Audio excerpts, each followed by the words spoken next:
Okay, so we'll start with the homage to the Buddha. Namo tassa bhagavato arahato samma sambuddhassa. Namo tassa bhagavato arahato samma sambuddhassa.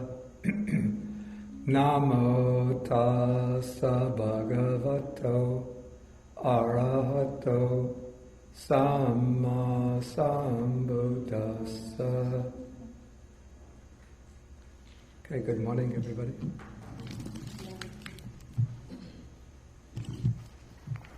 Okay, so we're going to continue now with the discussion of Sutta number 117.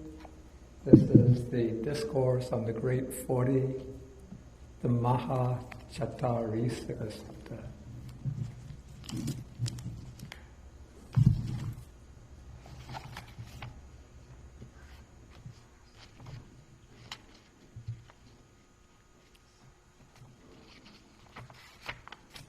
Okay, just to review what we covered the last time, the Buddha begins the sutta by announcing that he's going to teach what is called the Noble Right concentration with its supports and its requisites. Noble Right concentration, this is Arya Sama Samadhi. Then the supports and requisites of Noble Right concentration are the other 7 factors of the Noble Eightfold Path, that is, from right view and right mindfulness. And the Noble Right concentration is, we're on page 934, the Noble Right concentration is unification of mind equipped with these 7 factors. So these 7 factors, the other 7 factors of the Noble Eightfold Path, are the supports and requisites for Noble Right concentration, which is unification or one-pointedness of mind.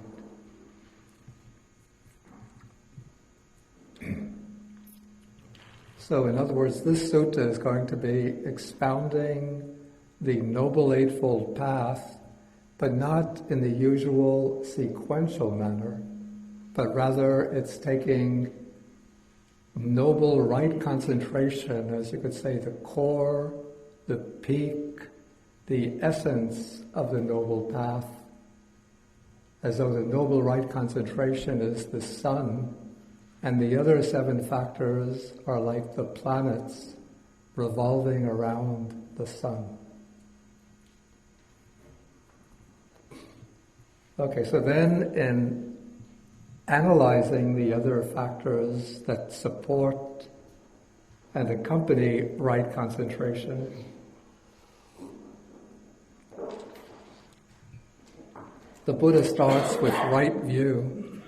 And first he distinguishes right view from wrong view being the view that denies karmic causation and which denies the value of doing good deeds and so forth.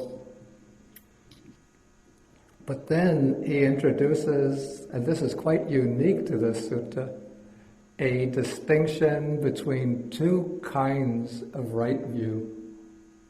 He says that right view is twofold. There's the right view which is accompanied by or connected with the asavas, with the fundamental defilements, which partakes of merit and ripens in the acquisitions, that is, it leads back into new birth, into new existence, back into samsara, probably in a favorable condition because it's a right view, But this is a right view, which is, you could say, it's the right view of the mundane path of practice. The right view that leads to the accumulation of merit and to a fortunate rebirth in the future. But it's not the right view that leads to liberation. The right view that leads to liberation is called the right view that is noble, taintless, supramundane, a factor of the path. Again, these are words or expressions which are almost, let's say that they're uniquely used in this sutta to describe a factor of the path. And so we seem to be, the sutta is making a distinction between two kinds of path. There's the mundane, meritorious path and the world-transcending, liberating path.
Okay, so then, having set up this distinction among the path factors, dividing them by way of these two kinds of paths, then the Buddha defines the right view that's connected with the taints, partaking of merit, leading to a fortunate rebirth, as the view that affirms karmic causation, that affirms the value or the virtue of doing good, wholesome deeds. And then when we come to the right view that's called noble, taintless, supramundane, a factor of the path, as I said last time, the content of that view is not explicit, it's not made explicit, but rather the view, this world-transcending right view, is explained simply by enumerating a number of terms which are used throughout the suttas to represent wisdom. And so we have, what is this world-transcending right view? It's wisdom, the faculty of wisdom, the power of wisdom, the investigation of states enlightenment factor, the path factor of right view in the mind that is noble, the mind that's taintless, the mind that possesses the noble path, and so on. So that is the world-transcending right view.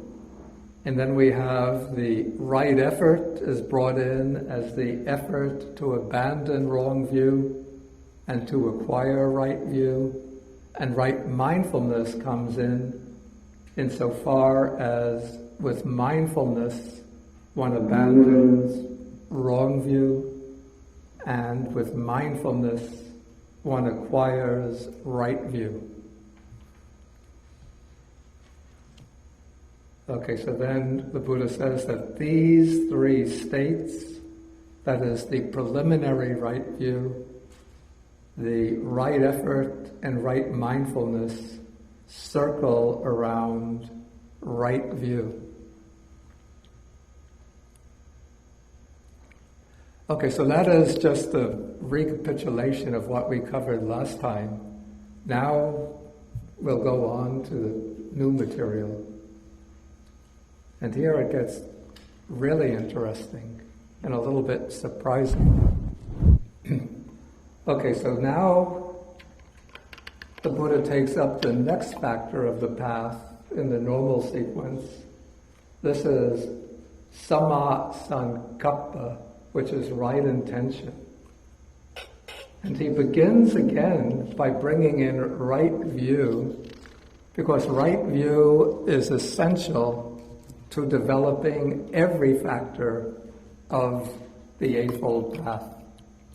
And that is because right view, in one of its functions, has the task of distinguishing between what is right and what is wrong, what is good, what is bad, what is beneficial, what is harmful. So with respect to intention, sankappa, the Buddha says, right view again comes first. And how does right view come first? One understands wrong intention as wrong intention, and right intention as right intention. That is one's right view. I mean, this is quite, it seems almost tautological, self-evident, but it's really quite significant. Because, without the clarity of presentation that we find in the Buddha's teaching, we can think that what is really a wrong intention is right intention.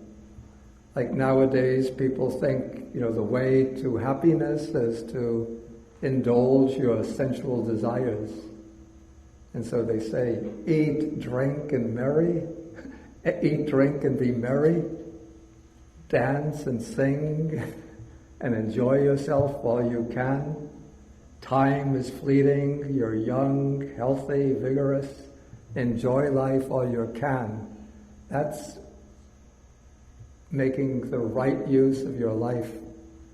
And so this is, in a way, taking wrong intention, the intention of sensual indulgence, to be right intention. Or people also say that if somebody is mean to you, nasty to you, hit him, punch him. Knock him down. Don't take nonsense from him. You could show that yours is just as strong as he is. And if somebody harms you, get back at him, retaliate.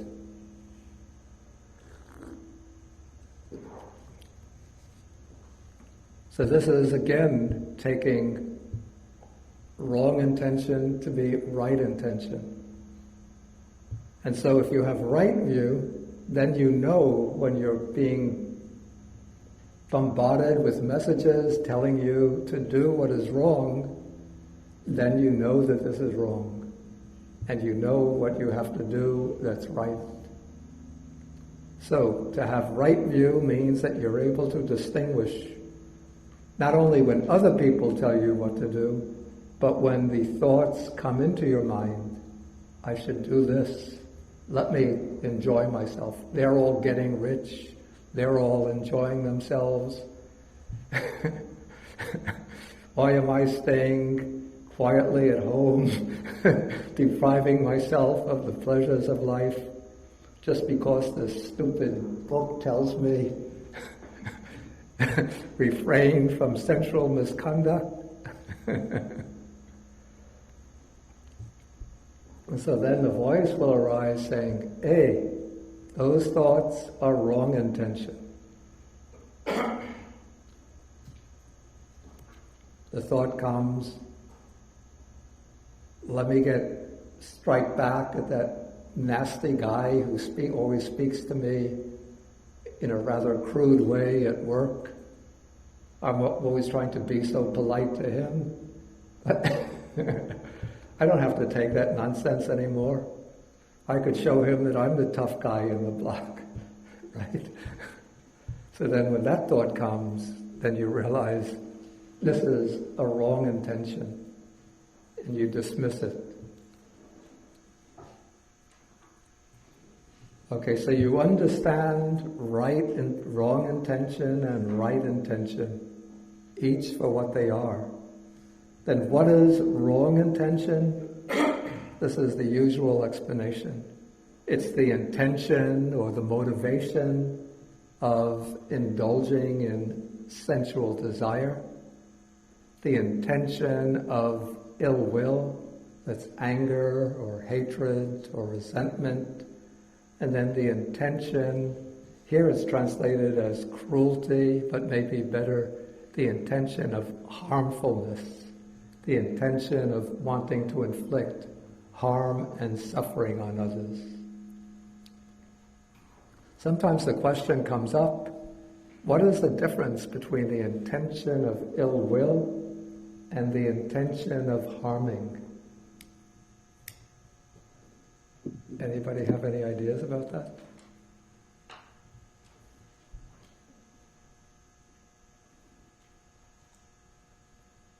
They seem to be quite similar, you know? Ill will does not necessarily mean that I'm thinking ill will does not necessarily mean that it is my intention to harm, but I wish that ill will from another source occurs. Or that from some other source harm will come to that person. That seems to be the difference. What's interesting is that, like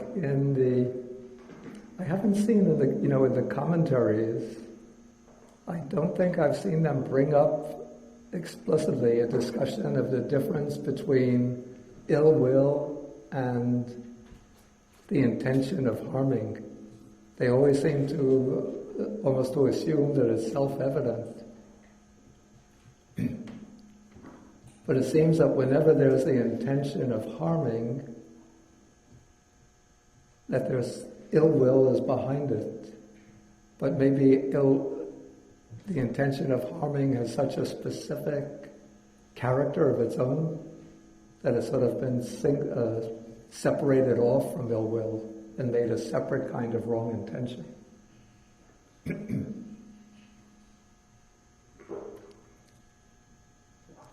And also the idea of non-harming becomes quite prominent throughout the different schools of Indian thought. In Pali, non-harming is called avihingsa. But the Jains, you see the V here is just an intensification. So the Jains call it ahimsa. And that word was taken over by Gandhi, so Gandhi called one aspect of his philosophy the philosophy of ahimsa. And then that was sort of taken over by, or adopted by Martin Luther King. Well, maybe he wasn't the original one, but he adopted the expression, the philosophy of nonviolence.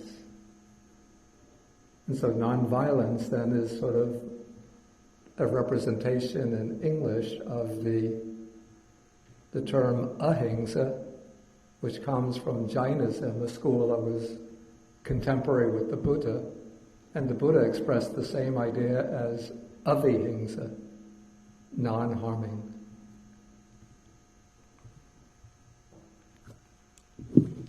Okay, so we have these three types of wrong intention. And now this is the interesting passage. Okay, the Buddha says, what is right intention? And again he says right intention is twofold. There is the right intention that is tainted, that creates merit, that ripens in the acquisitions. That means that it leads back to a new set, it leads back to rebirth. But as right intention, it will lead to a fortunate or happy rebirth.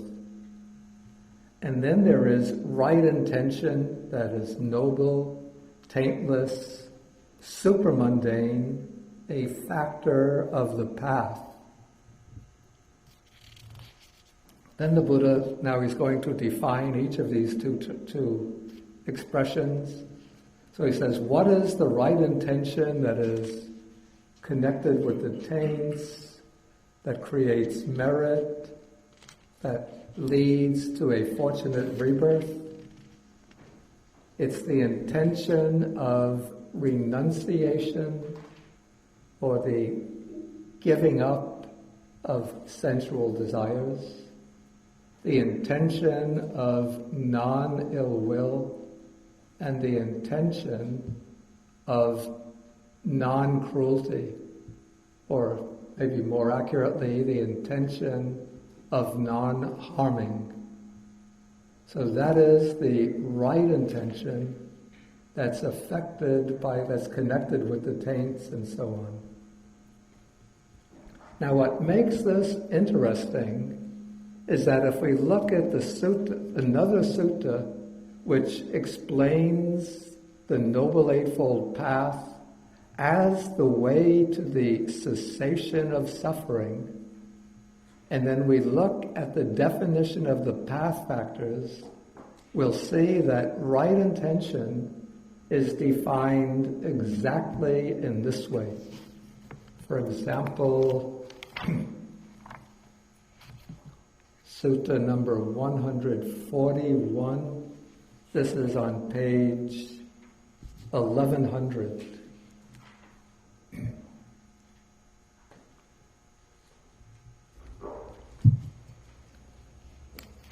We'll go back to 1099, the very bottom of 1099.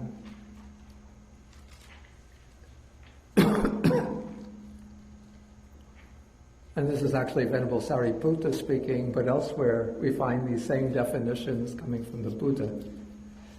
He says, what, friends, is the noble truth of the way leading to the cessation of suffering? It's the Noble Eightfold Path, right view, and so on.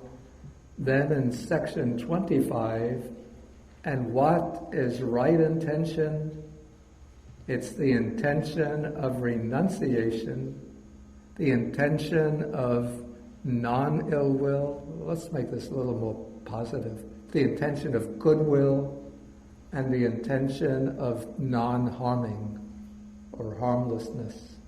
So that is the right intention which belongs to the Noble Eightfold Path, the path leading to the end of suffering, the liberating path, the path leading to Nibbana.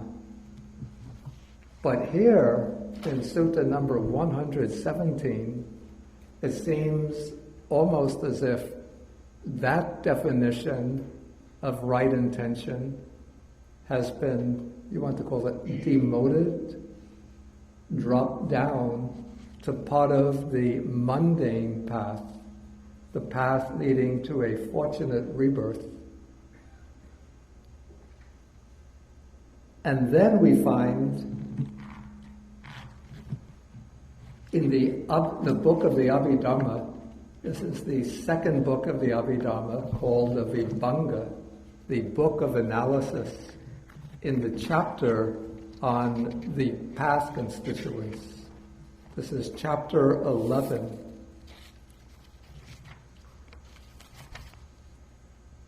We find that this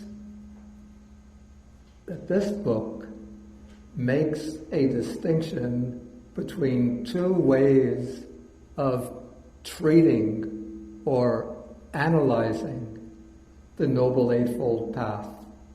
It distinguishes between the method of the suttas and the method of the Abhidharma. And then we look at the analysis according to the suttas, then we find what is right thought, or this is right intention, the intention associated with renunciation, the intention associated with non-ill will, the intention associated with non-cruelty. This is called right intention according to the sutta method of analysis. Actually, I got ahead of myself, because to complete the discussion, we have to go back to the sutta, Mahacattarisaka Sutta. And what monks, number 14, what monks is right intention that is noble, taintless, supermundane, a factor of the path? And now we find the right intention explained not in terms of its actual contents, but rather it's explained by way of the mental factor that is sort of responsible for right intention. So what is this right intention? It's the thinking, the thought, the intention, the mental application, mental fixity, the directing of mind, the verbal formation in one whose mind is noble, whose mind is taintless, who possesses the noble path and is developing the noble path. That is the right intention that is noble, a factor of the path. So this way of explanation, by treating what was originally a practical method of definition, typical of the suttas, instead treating it by way of a series of synonyms that specify that factor as a particular mental factor.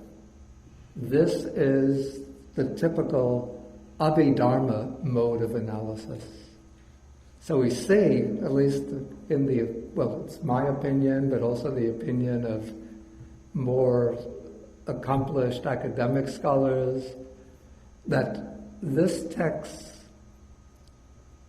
has been somewhat reworked, either because the Abhidharma had already developed to some extent, and some styles of thinking distinctive of the Abhidharma were being transposed back into the sutta, which originally could have been simpler, simply following the ordinary sutta style of explanation. So that's one possibility. The other possibility is that the Abhidharma hadn't yet really crystallized or taken shape, but discussions were going on in the Sangha, along the lines that were to form the Abhidhamma, and then some of those ideas and themes of the methods of analysis that were emerging in the discussions amongst the monks were then brought back into the sutta as a way of giving a more precise explanation of the path factors. So just a moment ago, I read out for you how right intention is defined in the Abhidhamma according to the Sutta method of analysis. But then the second subdivision of this chapter deals with the Abhidhamma method of analysis. And here we find, what is the Eightfold Path? Again, right view, right thought, to right concentration. Then what is right intention? It is that which is thinking, thought, intention, the application of the mind, the focusing of the mind, the directing of the mind, the path constituent, the factor included in the path. That is called right intention. So that you could see that they're almost identical. And so in this sutta, the Mahacattarisaka Sutta, we see that material from the Abhidhamma, or at least the method of treatment distinctive of the Abhidhamma, has been brought in to clarify the nature of right thought. And one thing that might be a little bit puzzling in this definition, well, first let me explain why right intention is explained in terms of thought, thinking, and so on. For right intention, the sutta uses the term sama sankappa.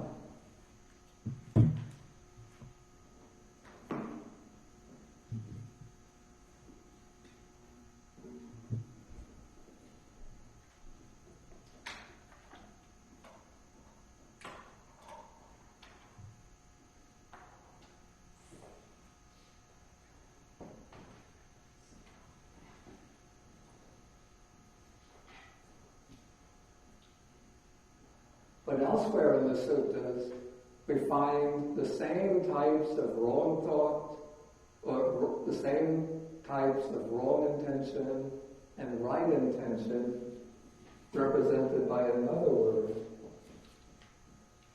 vittaka.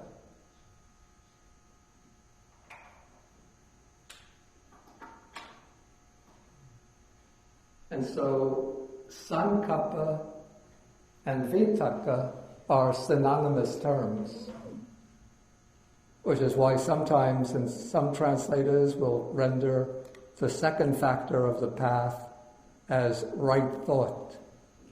Except for me, I find the problem with right thought is that it seems to me that the English word thought can comprise both right view and right intention. Whereas what is meant by sankappa, you could see from the explanation in terms of renunciation, goodwill, and non-harming, it's more the motivational or purposive aspect of thought rather than the intellectual, conceptual aspect of thought.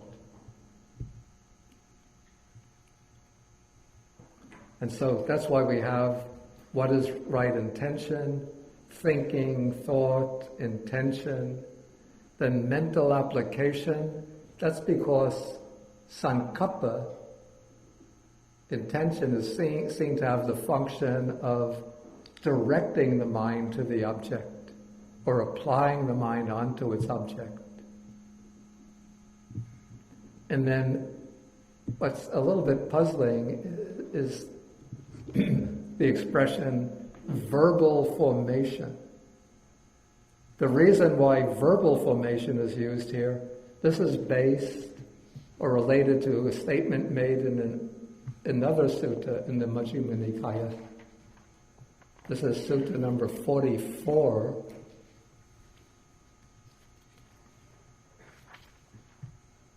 The Chula Vedala Sutta on page 399, where there's a bhikkhuni named Dhammadina. She is answering questions.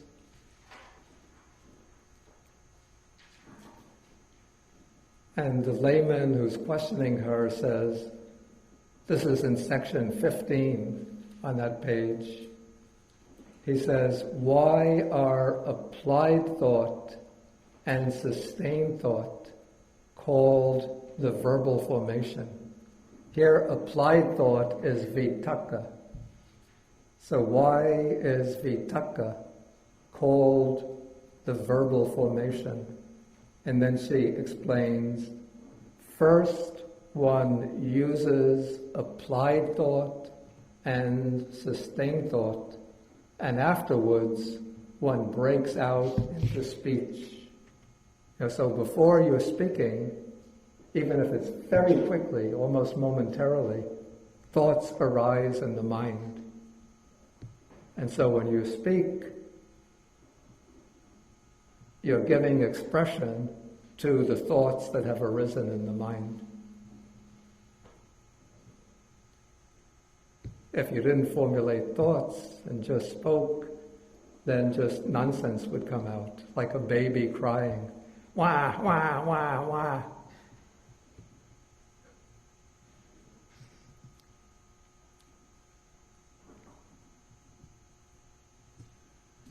Okay, now this is a difference between the right intention, which pertains to the mundane path, and the world-transcending right intention.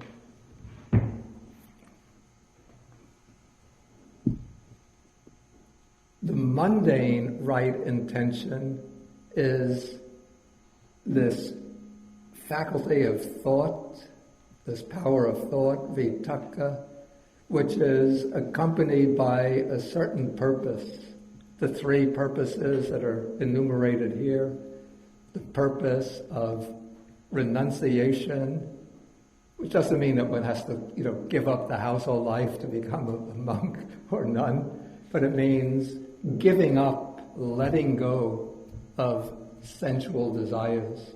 So even when one is practicing generosity, say making a donation to a worthy cause, offering food to a hungry person, or even giving gifts to one's friends and family, without the intention of getting a gift in return, one is giving up or letting go of attachment in some form. So that is the intention of renunciation. Or maybe if renunciation sounds too strong, we could say the intention of letting go, the intention of giving up. And then whenever one is either being patient with the person who is provoking you, or extending thoughts of kindness and goodwill to anyone, then you're developing, bringing into being the intention of goodwill, which is almost synonymous with metta, loving kindness. And then whenever you have some kind of impulse to retaliate against somebody, to create misery for somebody, to inflict either physical harm or psychological harm on others, and you restrain that intention and instead arouse the intention to treat them well, to treat them politely, cordially, or if they're in suffering, to help them out of their suffering, then you're developing the intention of harmlessness or non-cruelty. So that is the right intention, which is here said to be part of the mundane path. So what is the world-transcending right intention? Okay, now looking at this from the perspective of the Abhidhamma, when a person develops insight, wisdom, there is the intention, which is the thought, power of thought, directing the mind to the object of insight. The thought which is repeatedly bringing, or the direction of the mind to the object of insight. This, we could say, is the right thought or right intention on the preliminary phase of the Noble Path. But when the sequence of insight knowledges comes to its culmination, then what occurs is the experience which is called the breakthrough to the Dharma, or the attainment of the world-transcending path. And that is the single moment of awakening, or maybe call it the flash of enlightenment.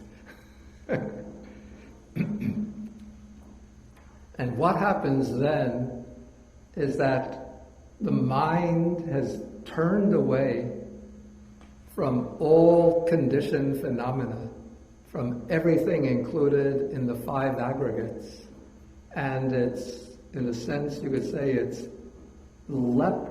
jumped out upon Nibbana, or it's penetrated right through conditioned phenomena to the unconditioned, to Nibbana. And that state of mind, that moment of consciousness, consists of a whole cluster of mental factors. And among those mental factors, there will be 8 factors which are exercising especially prominent roles. And those will be the 8 factors of the Noble Eightfold Path. And amongst those 8 factors, one of them will be right intention. Or one of those factors will be the factor of thought, vitakka. And when that thought, directed thought, is taking Nibbana as the object of realization, then that thought becomes the world-transcending or taintless right intention. And that right intention has the function of cutting off or reducing wrong intention.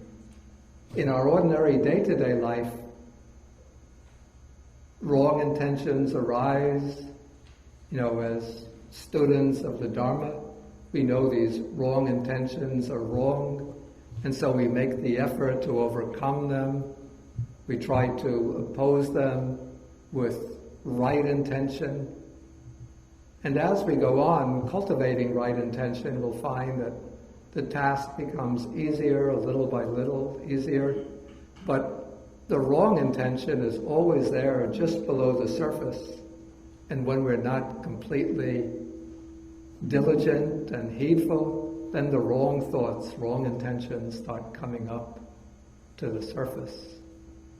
But the world-transcending right intention has the function of cutting off permanently the wrong thoughts.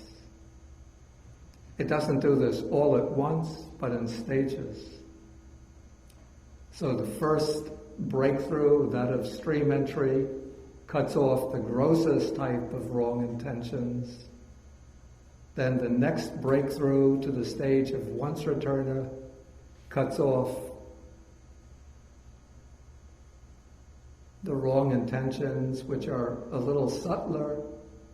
Then the next breakthrough to the stage of, actually it would seem that the stage of non-returner would permanently cut off the intention of ill will and the intention of harming or cruelty, and even the intention of enjoying sensual desires. But there'll still be, even for the non-returner, still the subtle intention of desire to experience the delights of some of the higher celestial realms. But then with the breakthrough to arahatship, then even the subtlest wrong intention of desire will be cut off permanently.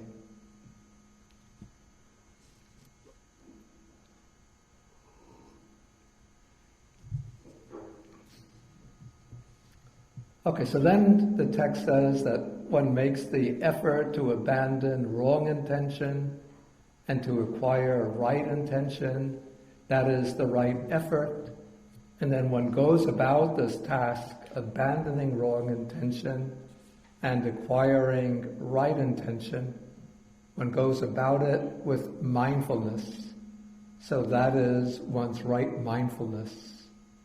And so we have these three states that run and circle around right intention.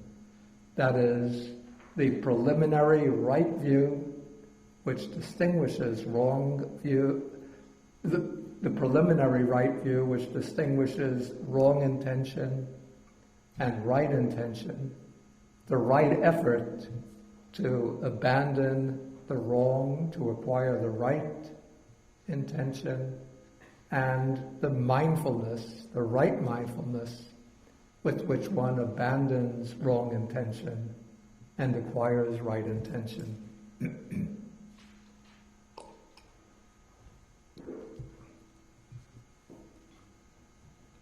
Okay, maybe at this point I should ask whether there's any questions.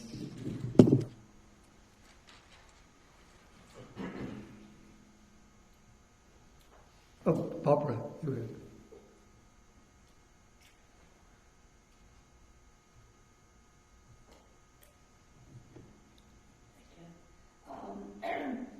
What is the advantage? Why is this talked about in terms of two paths? Two paths, rather than a path like the mundane path leading into the world transcending path. You know,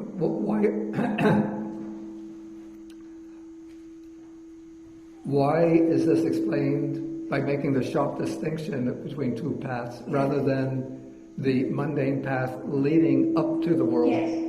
Really, that is actually the way it works, is that,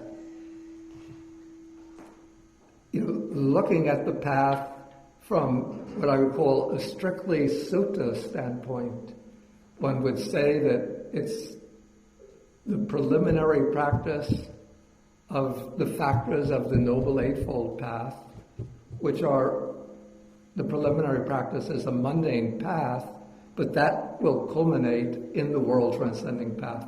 So your question makes a good point, which is actually true and valid. But I think that this sutta, the way it's come down, and as I said, it seems to have come down in this way because it's absorbed material from the emerging Abhidhamma way of thinking. So I think it's explained in this way just to distinguish between the two paths. But I think definitely we have to understand that the mundane path leads to and merges into the world transcending path. And maybe that is why, especially maybe why right mindfulness is not taken up for separate analysis. Because if if one were to take right mindfulness for analysis, then one would have to take, the stock formula on the 4 foundations of mindfulness, and the preservers of the sutta wouldn't want to say that the 4 foundations of mindfulness is a tainted path connected with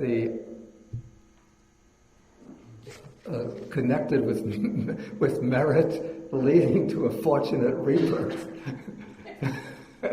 Because the Buddha says that this is the direct path for the purification of beings, for attaining the right method, for overcoming sorrow and suffering, for the realization of Nibbana.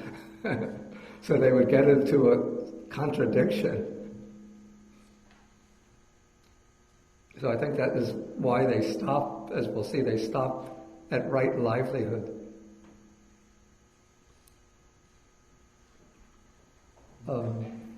Ravi?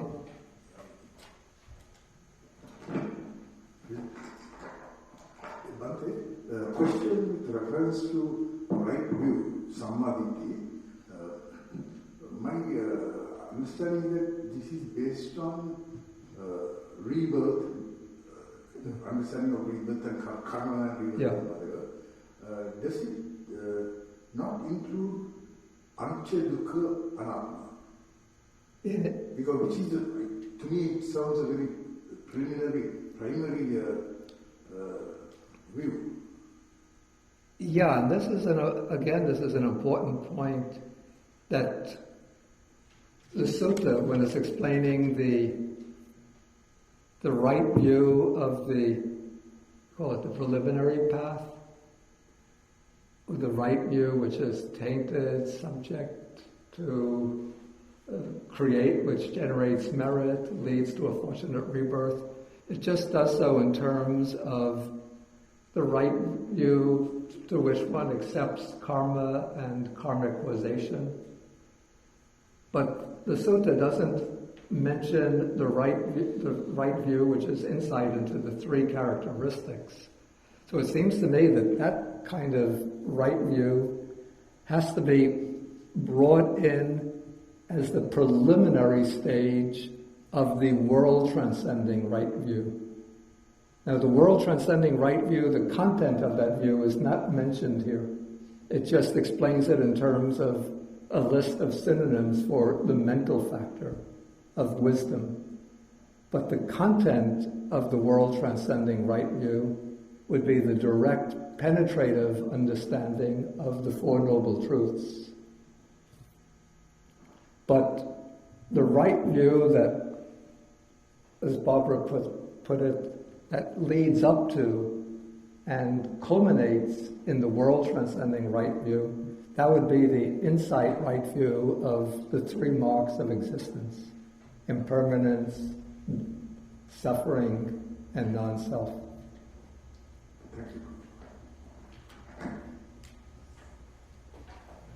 Sorry. Bhante, just to follow up on what you just said about the right view that leads to the understanding of the 3 characteristics. So then the right view becomes wisdom, isn't it? Yeah, that is right view, is it's actually turning from a view into wisdom. So but even before one actually develops insight into the 3 characteristics, but if just through study of the text and reflection one comes to an intellectual acceptance of the 3 characteristics, that would be a right view too, which is not yet insight wisdom, but it's a right view, you could say, that's in accordance with insight wisdom. So the next question would be with regard to this. Right view becomes a wisdom, and so then wisdom and right view is the same.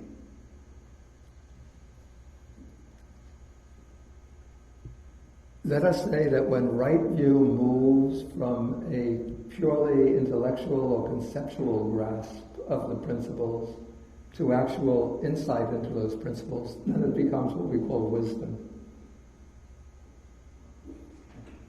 So one could say even the preliminary right view, even when it's intellectual or conceptual, we could say it's like the little baby of wisdom, or wisdom in the baby stage. It's the kind of, like a baby is going to grow into an adult, and so this is the wisdom, just after it takes birth, but it still has to be nurtured and, sustained and supported to turn into what we call real wisdom.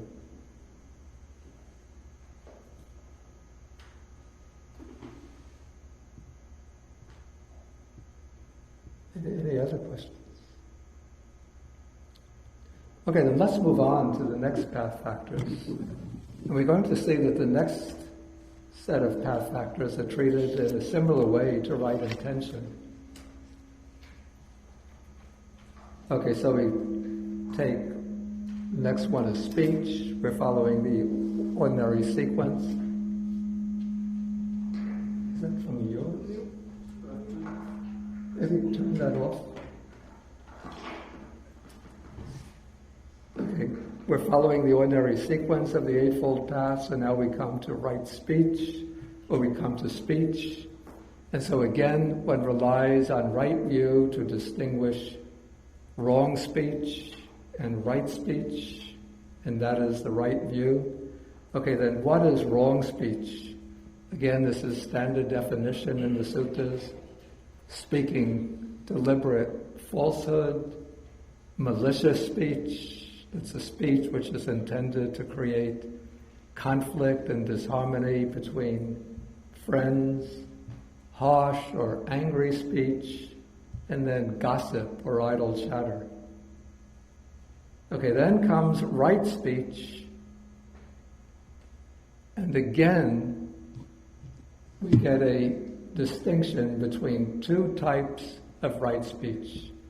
The right speech that's associated with the taints, and the right speech that is noble, taintless, world transcending. Okay, then what is the right speech that's connected with the taints, partaking of merit and so on? Then it's explained as abstaining from false speech, abstaining from malicious speech, abstaining from harsh speech, abstaining from gossip. So that's the right speech connected with the taints. And then again, if you would look on page 1100, I don't think you even have to turn to it, but you find what is the definition of right speech, which is a factor of the Noble Eightfold Path leading to the cessation of suffering. There it's explained or defined exactly in the same way. So here again, it seems that that kind of right speech has been brought down to a lower level, and then we have the right speech that's noble, taintless, world transcending, a factor of the path. Okay, I'll read that definition. It is the desisting from the four kinds of verbal misconduct, the abstaining, the refraining, abstinence from them, in one whose mind is noble, whose mind is taintless, who possesses the noble path and is developing the noble path. And then for right effort and right mindfulness, again the explanation is parallel to that of right intention. Okay, again I just want to compare these definitions to that in the Abhidhamma Vibhanga, the book of analysis. Here in the analysis according to the suttas, we have what is right speech, abstaining from false speech, from divisive speech, from harsh speech, from frivolous chatter or gossip. That is right speech. And then what is the right speech according to the Abhidhamma analysis? The desisting from the 4 types of verbal wrong speech, refraining from them, abstaining from them, not committing them, not doing them, not overstepping the limits, putting a permanent end to the 4 types of wrong speech. That is the right speech, that's a factor of the path. So you see again, very, very close correspondence between them.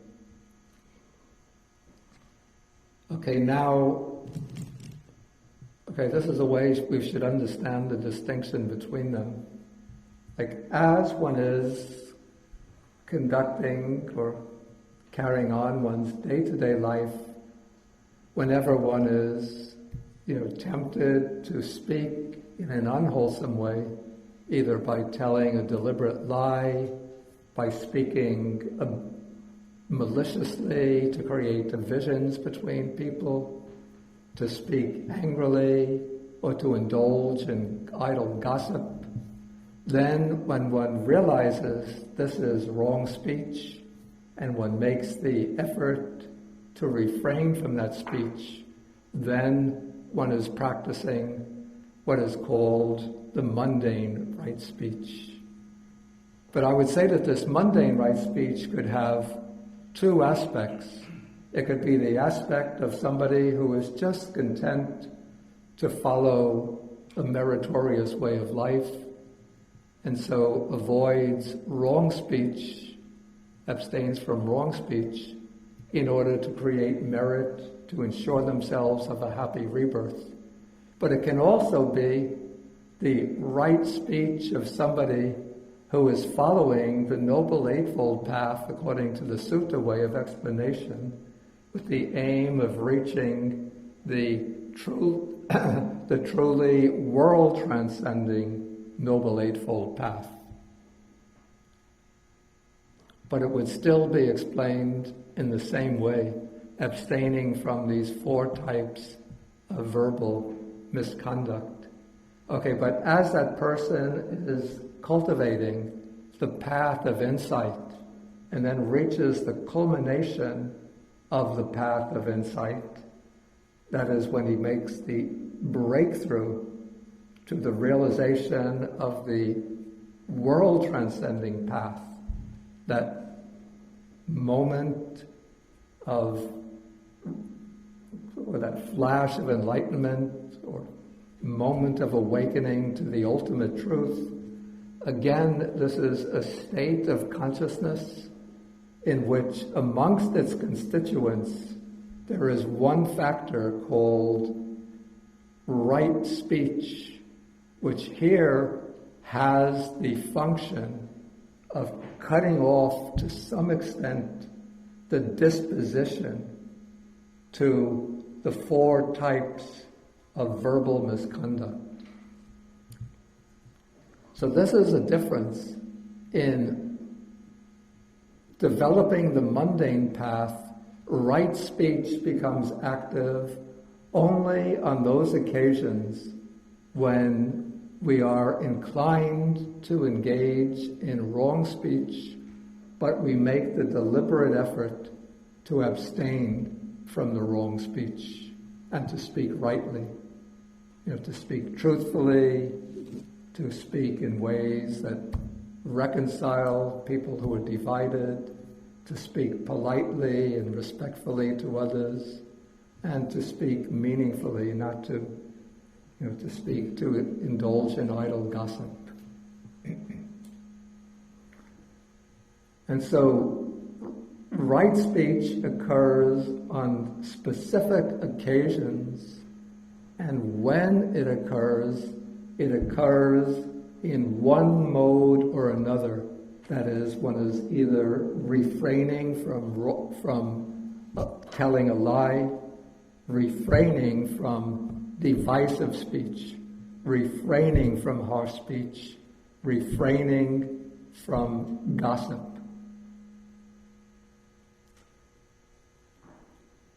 So it occurs only in one particular mode, out of those four modes.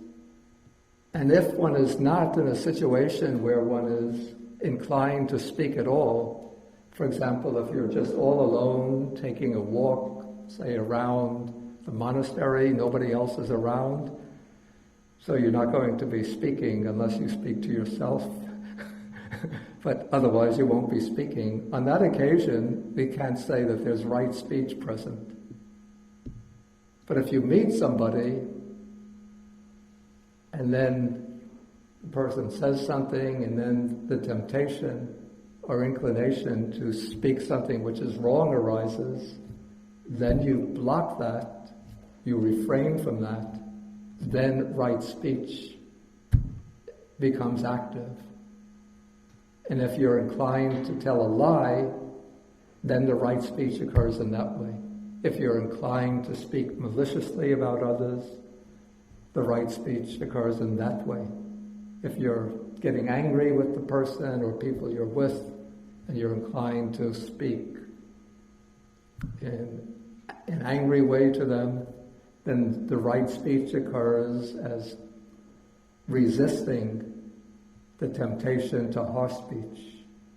And if you're inclined just to indulge in gossip, you know what happened to this one, you know what happened to that one, then right speech is occurring in that mode.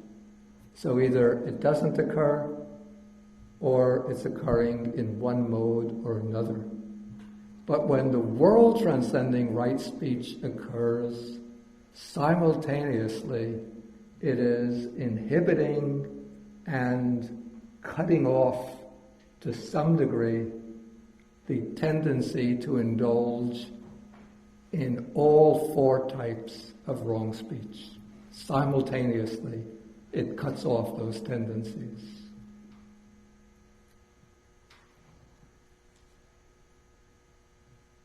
Okay, so this takes care of the factor of speech. Let's go through livelihood. At least let's take right action, and then I'll ask whether there's any questions. Okay, right action is basically treated in the same way as right speech. Okay, right view comes first, distinguishes wrong action and right action. So the ability to make that discrimination is one's right view. Then what is wrong action?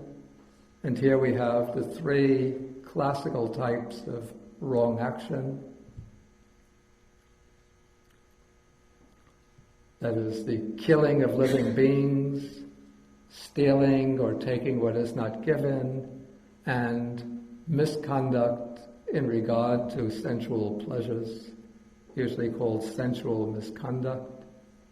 So that, or misconduct in regard to sexual pleasures. So this is wrong action. Then right action, we have the same twofold distinction. The right action that is connected with the taints, that creates merit, that leads to a fortunate rebirth, is abstaining from killing living beings, abstaining from taking what is not given, abstaining from sexual misconduct. And then we have the right action that is noble, world-transcending, a factor of the path. This is desisting from the three kinds of bodily misconduct, abstaining from them, refraining from them, abstinence from them, in one whose mind is noble, and so on, one who is developing the noble path. So in a similar way, in our day-to-day life, when there is some impulse to either take life or even to inflict physical harm on others, and then we refrain from doing so, that is mundane right action. If we're tempted to steal, to misappropriate the belongings of others, we abstain from doing this. Again, that's the right action or the second aspect of right action. If we're tempted to indulge in sexual misconduct and we refrain from doing so, then that's the third aspect of right action. If there is no inclination to any of these on any occasion, we're just, walking, minding our own business, then we could say that right action is not present.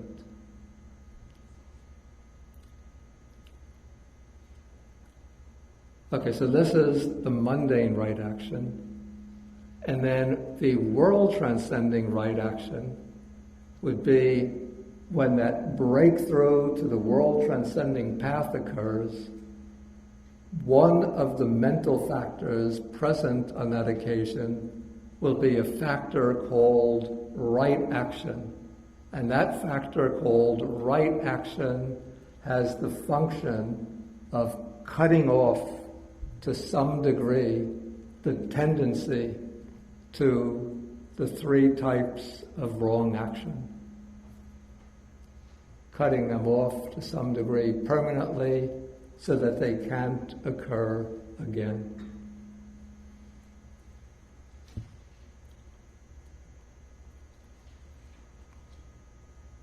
Again, I have to add, in accordance with the point brought up by Barbara, that somebody who is developing the Eightfold Path with the aim of reaching the truly noble world-transcending path will also be developing the right action as abstaining from killing, stealing, sexual misconduct.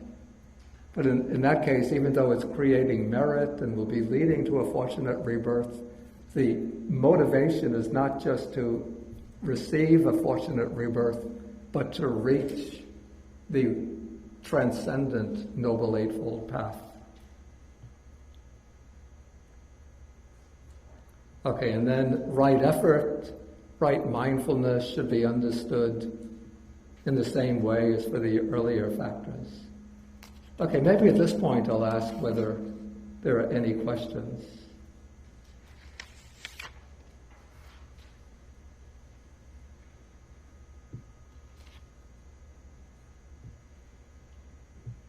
No questions. Hector, you had a question.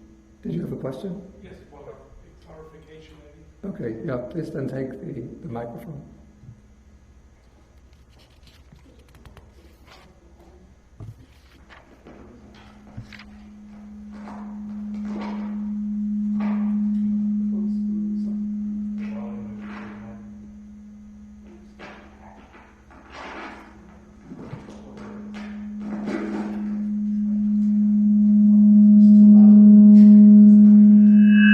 Maybe just speak with the... No, that's breathing troubles. Just speak with a loud voice. Okay. I think it's that humming is driving a few people into wrong thought, wrong intentions. Okay, just speak loudly. I guess in order to try to clarify the mundane versus the super mundane, Yeah. if I just generally say that when we abstain from the wrong action or wrong speech, Yeah. we're mundane.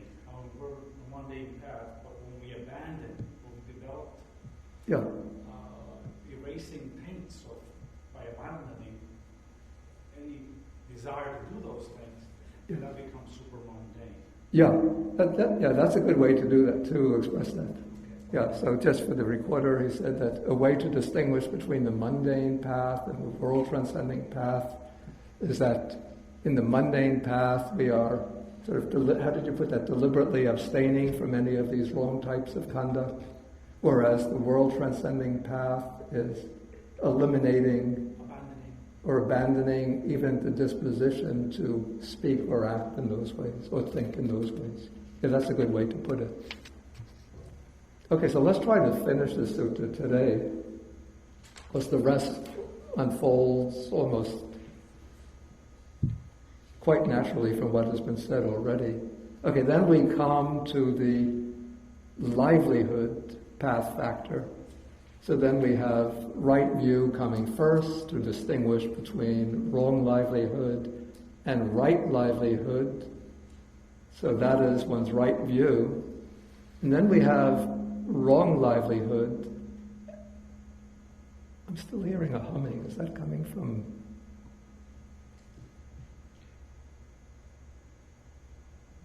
That one is off? Stop. Maybe it's my imagination. Maybe I'm getting too nice. Yes, it's there. It is coming. I don't hear it now. It seems to build up as you speak. Okay. Yeah, now it's gone.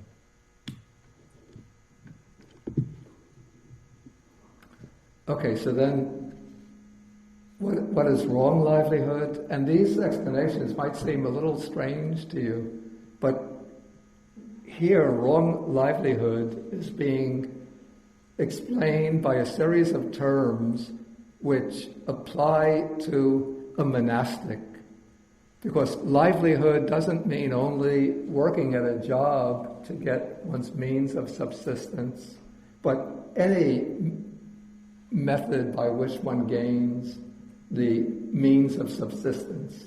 And so for monastics too, there are right ways and wrong ways of getting the means of subsistence. The right means are by receiving offerings from people. And of course, if there's a trusted dayaka or lay supporter who says, if you need anything, just let me know, then it's quite all right to tell them what you need, providing that you respect limits. Like somebody says, what do you need? Let's see, I'm getting tired of traveling by train and by bus. How about a nice little Mercedes or BMW?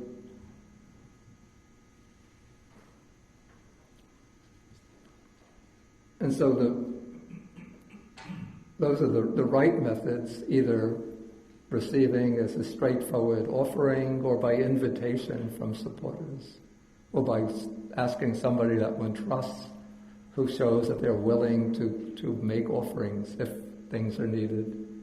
But then the wrong types of livelihood is scheming, getting into schemes in order to try to get people to give things.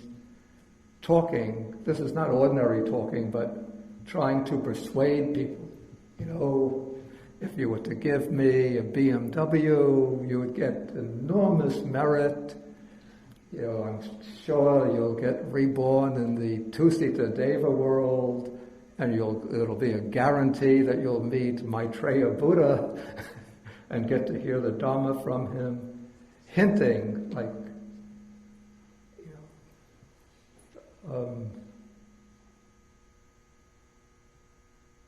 there's a driveway leading up to Taishu Hall, and doesn't something seem to be missing from that driveway?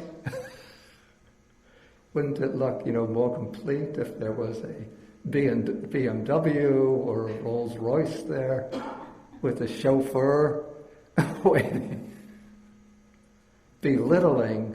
This is like putting down a person, like, Mr. and Mrs. Jones, who lived down the road, they gave me such a sumptuous alms offering last week. They gave me a bowl of rice with 15 side dishes. And what are you offering? Just a little handful of rice and a couple of side dishes? You could do just as well as they. Shouldn't you be doing just as well as they could? Then there's pursuing gain with gain. That is, one receives one offering and then one trades it in for other offerings. So these are types of wrong livelihood. I believe in the Visuddhimagga, the path of purification. In the first chapter, the chapter on the description of sila, of virtuous conduct, it gives full explanations of these types of wrong livelihood. Okay, so then what is right livelihood? Again, right livelihood is twofold. That which is connected with taints, mundane, partaking of merit, and then the one which is taintless, supermundane. Okay, the one that is affected by taints, the noble disciple abandons wrong livelihood and gains his living by a right livelihood. That's the standard definition of right livelihood, even in other suttas on the Noble Eightfold Path. And then we have, what is the noble, world-transcending right livelihood? It's the desisting from wrong livelihood, abstaining, refraining, abstinence from it, and one whose mind is noble, and so forth, a factor of the path. And then right effort and right mindfulness are brought in the same way. Okay, just to complete the sutta, I'm going to complete it in 5 minutes because all of the rest is quite almost evident. And the sequel explains why it's called the Great 40. Okay, we start off again with right view, then from right view comes right intention, then comes right speech, right action, right livelihood, then right effort, right mindfulness, right concentration. This has to be understood, or I would say that this statement needs a little clarification or explanation in that, okay, right view generally comes first, and from right view there will come right intention, in that right intention or right motivation is founded on right view. But when there's right motivation, it's not actually the case that right speech comes before right action and right action before right livelihood. But we should understand right speech, right action, and right livelihood all come into being together. And throughout this whole process, there has to be right effort and right mindfulness, even from the stage of right view. So right effort and right mindfulness, you could say, run through the whole path, all the 8 factors of the path. But I would say that when you have the 3 sila factors of right speech, right action, right livelihood, those become the foundation for the more intensive effort in mental purification through meditation. And that intensive effort in meditation comes through the coordinated work of right effort and right mindfulness. So it's actually the effort to develop the 4 foundations of mindfulness. And then when right effort and right mindfulness are working together and they reach some point of success, then there arises right concentration, right samadhi, which is usually defined as the 4 jhanas, or meditative absorptions. Okay, then in one of right concentration, right knowledge comes into being. So we could say that this is the right knowledge of the world-transcending path, particularly the right knowledge of the last stage of the path of arhatship. And then when that comes into being, through that right knowledge, that full understanding of the 4 Noble Truths, then there comes right deliverance. Actually, I like right liberation better than right deliverance. But actually, the way I have to backtrack a little. No, I don't have to backtrack. Okay, so then he's saying, thus the path of the disciple in higher training possesses 8 factors. So one who's in training has the 8 factors of the Noble Eightfold Path, whereas the Arahant possesses 10 factors. That is, the Arahant possesses, in addition to the 8 factors of the Noble Eightfold Path, the Arahant has right knowledge and right liberation.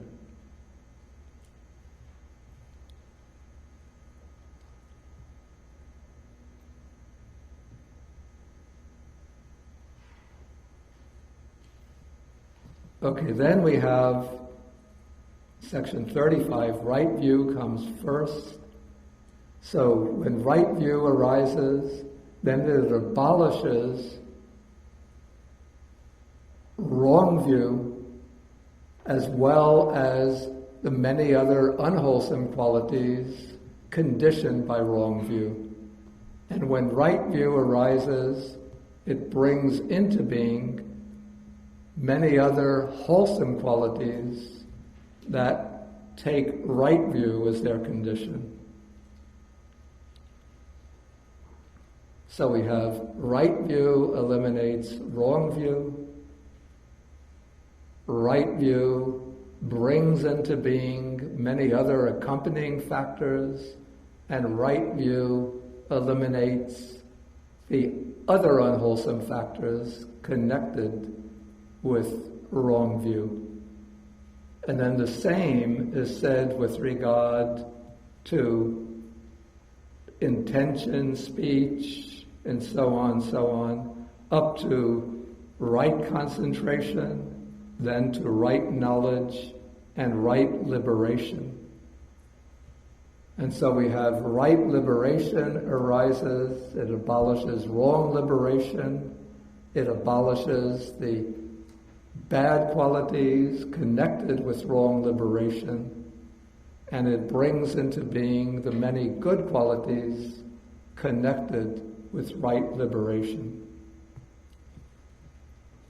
And so in this way we have 20 factors on the side of the wholesome, that is the 10 right factors and the 10 sets of wholesome qualities associated with the 10 wholesome factors. And we have 20 factors on the side of the unwholesome, that is wrong view to wrong liberation, and the bad qualities associated with wrong view to wrong liberation. So we have 20 on the good side, 20 on the bad side, so that makes 40 altogether.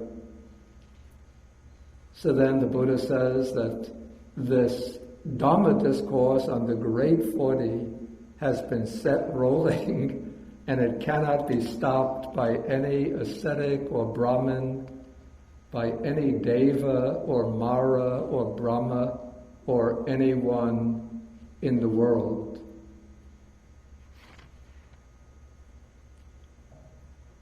Then he speaks the next paragraph, how if anybody criticizes this discourse on the Great 40, then he incurs certain grounds for being criticized himself.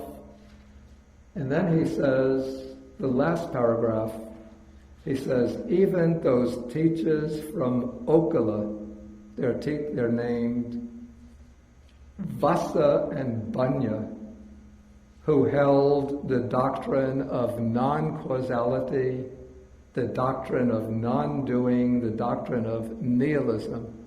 That is, I think Okala is what's the state in India that's now called Orissa, on the east, along the eastern seaboard,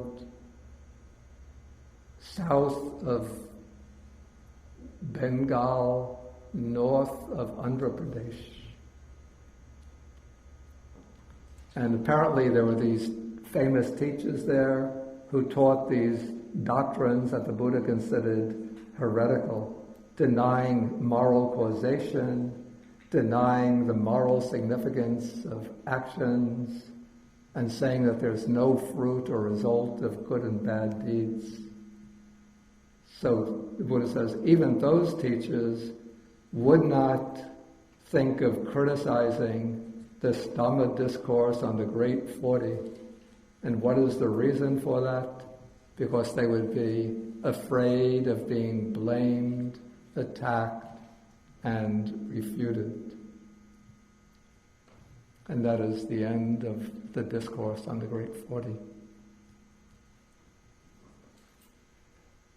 Okay, maybe since it's 11:30 now, maybe at this point we'll just do the dedication of merit and then break for lunch. Then we'll come back.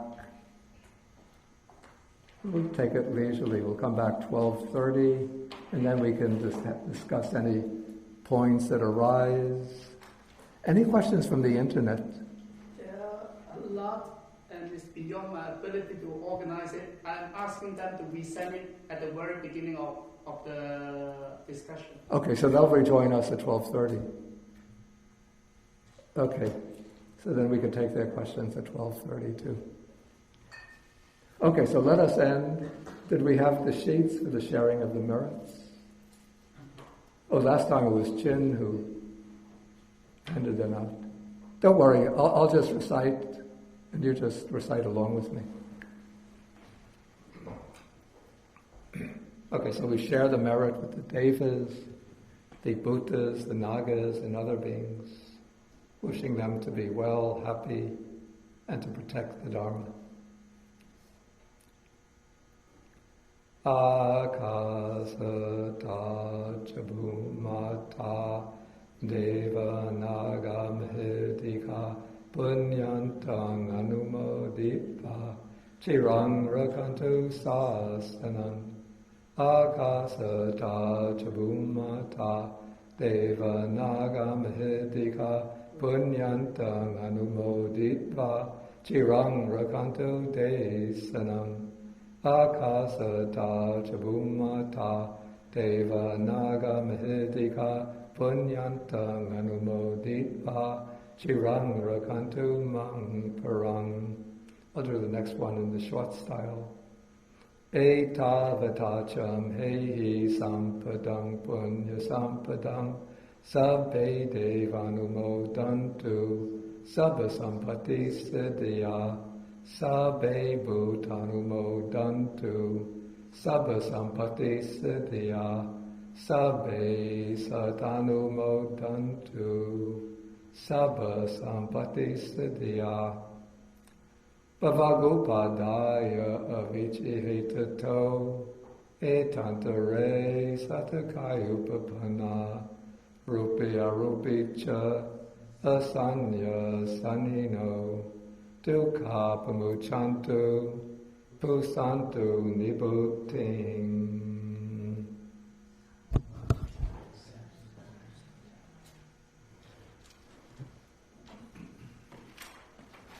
Okay, we could stand and end the 3 half-bows.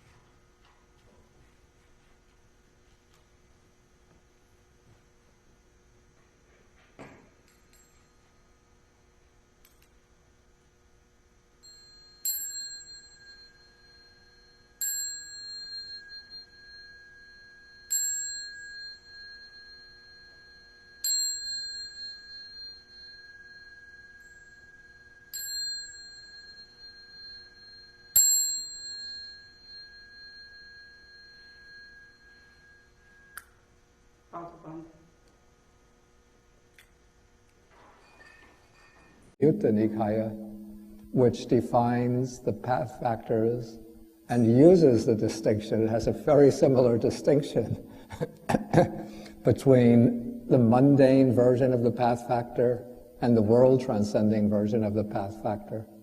So it seems that those suttas that came into that particular collection, the Samyukta Agama, are also exhibiting the influence of Abhidharma modes of thought. So the relationships between them are very complicated. Is that Richard? Yeah. Let's try with the microphone again, hoping it... It's okay. I'm loud enough. Okay. Okay. Yeah, I wonder, I have a bunch of related questions. The first is, why are there 40 instead of 30? I don't see the difference between the first set of wrong 10 and the second set. What is to say the first set, those are the wrong intention, wrong livelihood, etc. Yeah. Like of the wrong mundane path. Yeah. Then what is a wrong super mundane path? Oh, no, there's no mention made of a wrong supermundane path. So then why is it 20 wrongs instead of 10? Oh, let's look at the text again. You'll see. It's speaking about other unwholesome factors that are associated with those 10 wrong factors. Let's see exactly how it expresses it. Okay, in paragraph 35,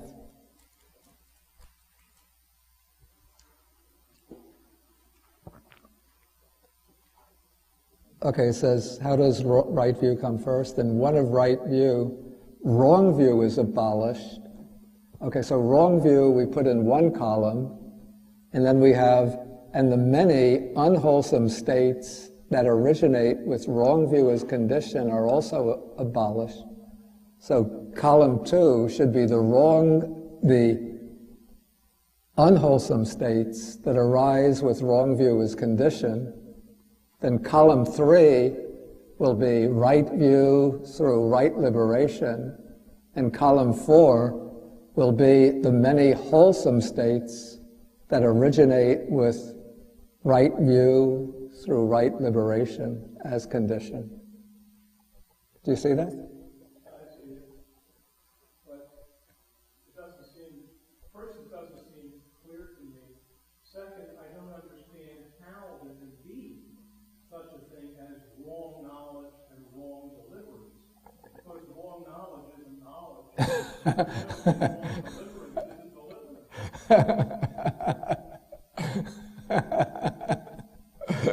Those are good points. I don't know how to answer.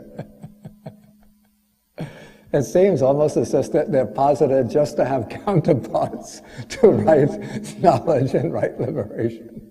I can't believe that this actually came from the Buddha. This seems to me like a revision to accommodate later stuff, and that the person who revised it just wasn't that logical. Actually, I think that there's a whole bunch of suttas in the Anguttara Nikāya which also speak about 10 right things, from right view to right liberation, then the 10 wrong things from wrong view to wrong liberation, and then about the unwholesome states associated with the 10 wrong things and the wholesome states associated with the 10 right things. I don't know any definition of wrong knowledge. But I think we all are familiar with cases where somebody is so sure of themselves, they think, I know it, it's a fact, but it's wrong. That's not wrong knowledge, that's wrong view. I don't know. I just don't know how to sort that out. And I could think of wrong liberation. I mean, if you went through the 60s as a hippie, you know.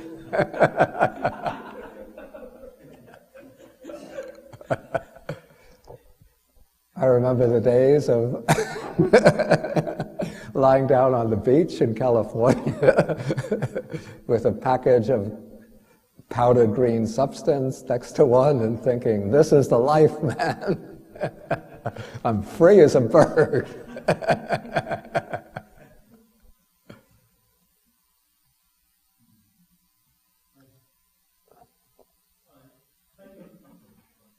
You said you had a bunch of questions? No, that your response cleared up the other possibility. I'll add one. And that is if this is saying, the wrong view is a policy, many evil, unwholesome states that originate this wrong view as conditioned, etc.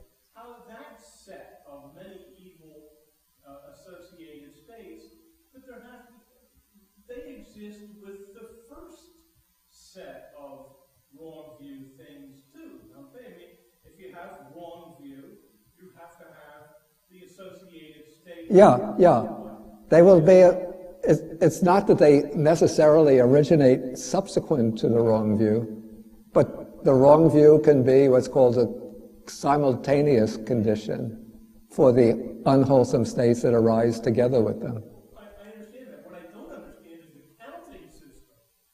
I mean, why do these add up to 40 things? If that's still, if you have all the associated states, people associated states and so on, why are they supposed to be countable by the same means?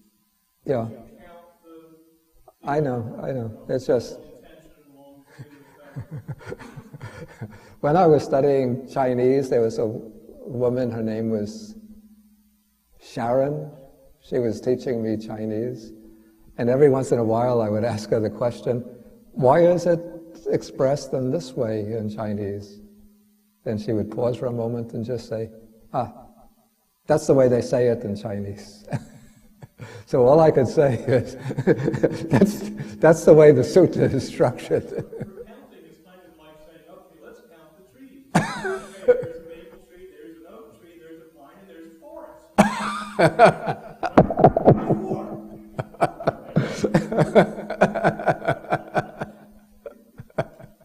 Yeah, it's true. But maybe, to keep it within the bounds of, they call this a number based on 10, a decadal number. So they're all grouped together. So it's making three. Yeah. Okay. Good enough. Thank you. Okay. Bowie.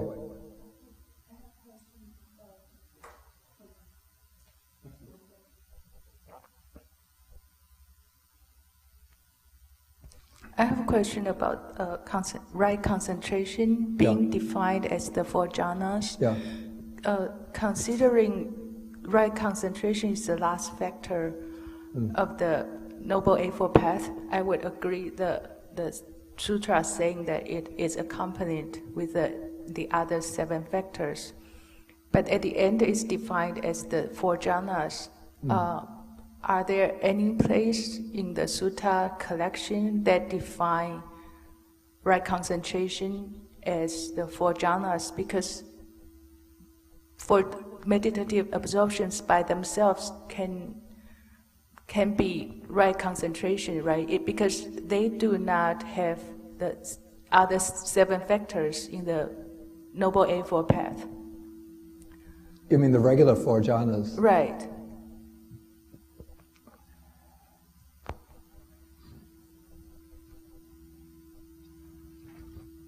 Otherwise, by practicing meditation itself, I could achieve right concentration. Now, By I think I lost the definition. track of your question. Okay. In my understanding, four jhanas are by no means right concentrations. Yeah. The right concentration, because right concentration is supposed to be accompanied with other 7 factors. Right. So my question is there any other sutta other than this one in the Sutta Pitaka defines right concentration as 4 jhanas? Oh, there are many suttas which... Oh, I see.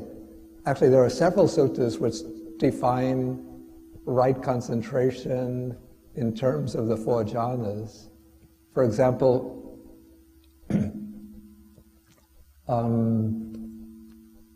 Majjhima Nikāya Sutta 141, the one that we looked at earlier.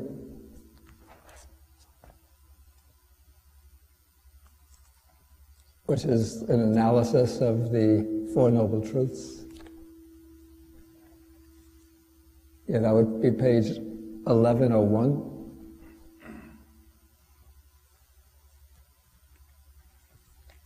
You don't have to look at it now, but it's just, it's there.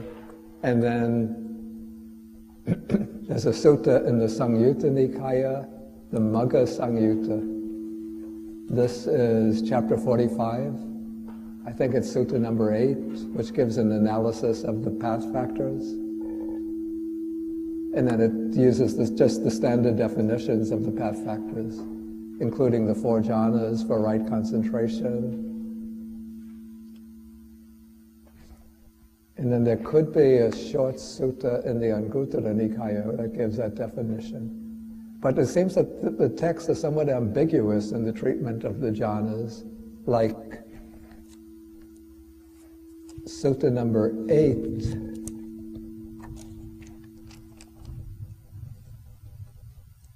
At the beginning of sutta number 8,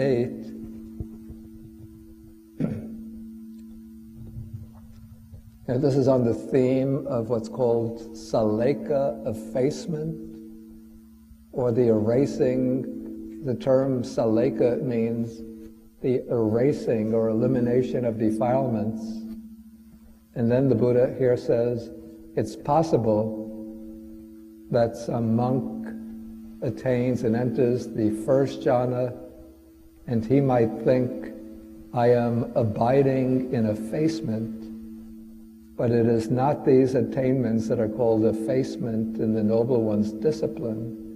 These are called pleasant abidings here and now in the Noble One's discipline. And the same thing is said with regard to the other 3 jhanas. And then a similar thing is said with regard to the 4 immaterial or formless meditations, except they are called peaceful abidings in the Noble One's discipline. So it seems that actually the jhanas operate in different ways. I think here the Buddha is referring to what we would call the mundane jhana, just entering the jhana to experience, the bliss, the joy, the peace of the jhana. Then it's called just dwelling in pleasure here and now. But if the jhana is accompanied by right view and the other path factors, then it becomes right concentration.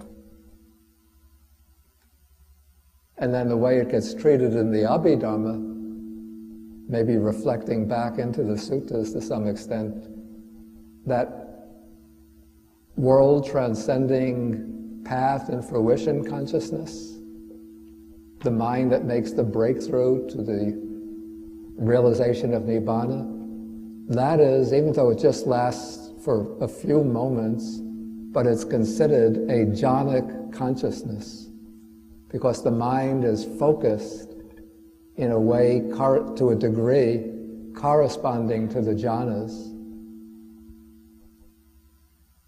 And so those come to be called the supramundane jhanas.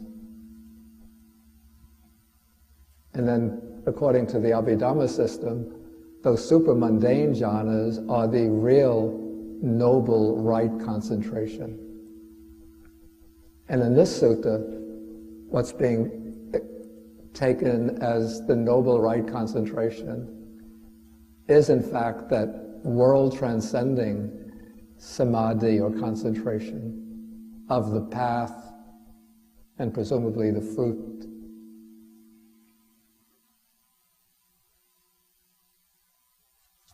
Okay? So the definition of right concentration does not apply to ordinary practitioner who is practicing the Noble Eightfold Path at all? No, I would say if an ordinary practitioner is practicing is attaining the jhanas within the context of developing the Noble Eightfold Path, and with the intention to use them as a basis for insight, that would still count as right concentration. Though it wouldn't be technically called the noble world-transcending right concentration. but it would still be called right concentration. Maybe we could say it's the right concentration that's in harmony with the world transcending path. That's in accordance with the world transcending path. Okay, maybe we should take some more questions from the internet.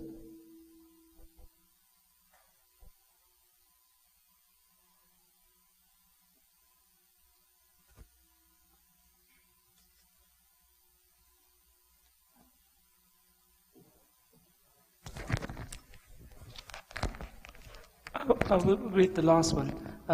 One day I have heard that in one's returner, ill will is reduced in its frequency and its force. Is this the correct meaning of subtle illness, and does it have sutra basis?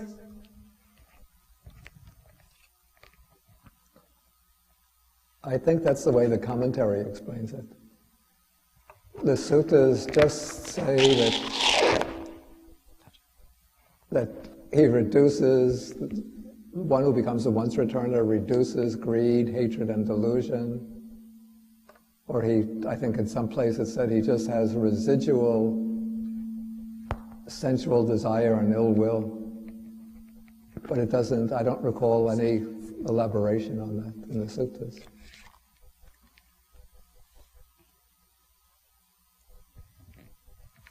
I have a guess myself that for one's returner, there is ill will, but because of right effort, so it's got pressed down, so that's why we couldn't figure out an example of the ill will. I mean, we could think of examples, but it's just, there would be nothing extraordinary except that the ill will that arises doesn't have much force. And as you said, it doesn't occur very frequently. Okay. Ravi?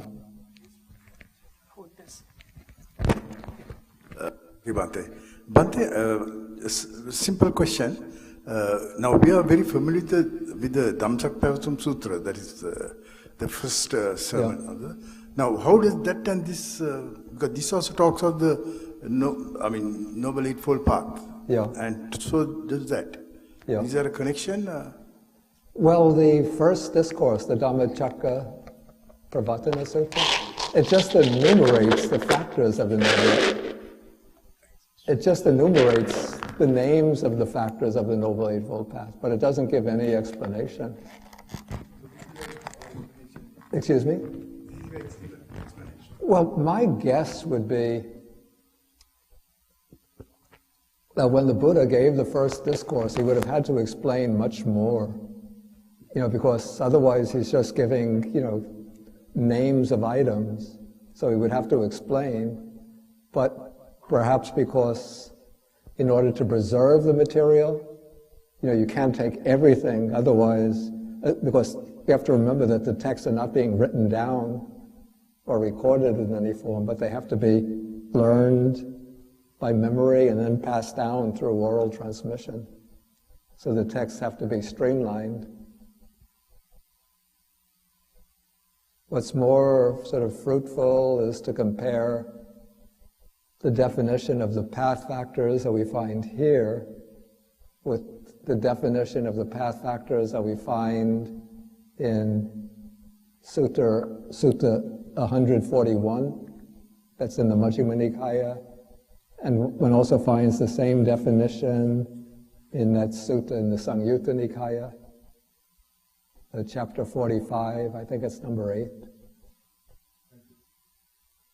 Like those are the standard definitions, whereas this, as I said, it's a treatment which is quite unique to this sutta. Okay, see? In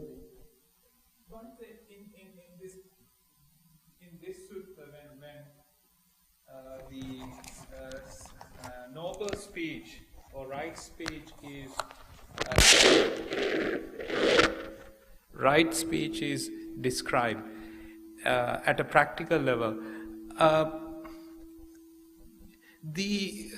Even if we don't engage someone else in the speech, the fruitless chitter-chatter that happens in our own mind, maybe reading a newspaper, is that considered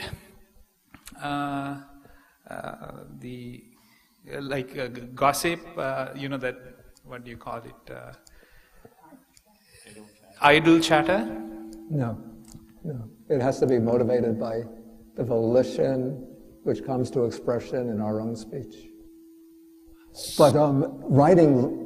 Like the idle chitter-chatter that happens in our mind No, itself? that's just the play of vitakka. I see. So it's not... Yeah, that's not considered wrong speech. But communications, apart from speech, still would be comprised under speech. Like writing angry email would be harsh speech, or communicating false information, telling lies in an email or in a letter, or if one is writing an article, say a journalist who what are some of these TV programs concerned with the gossip about movie stars and pop singers? Maybe that would be considered on their part, that would be considered the gossip or idle chatter. So even those who are viewing it wouldn't count as wrong speech on their part, because they're not speaking or communicating. I mean, it's just the tongue is not working, but everything else is quite active. No, it's just that it would just be unwholesome thoughts, but not wrong speech. Okay, it's past 1 o'clock, so I think we'll have to stop for the day. Okay, I wanted to mention that next week we don't have a class because here we have the summer camp, the Dharma, they call the Dharma camp. And so the next class will be on July 11th, 12th, I think it's the 12th. And next time we'll do, we come into the Anapanasati, the Anapanasati Sutta, number 118. Okay, so let us end with 3 bows.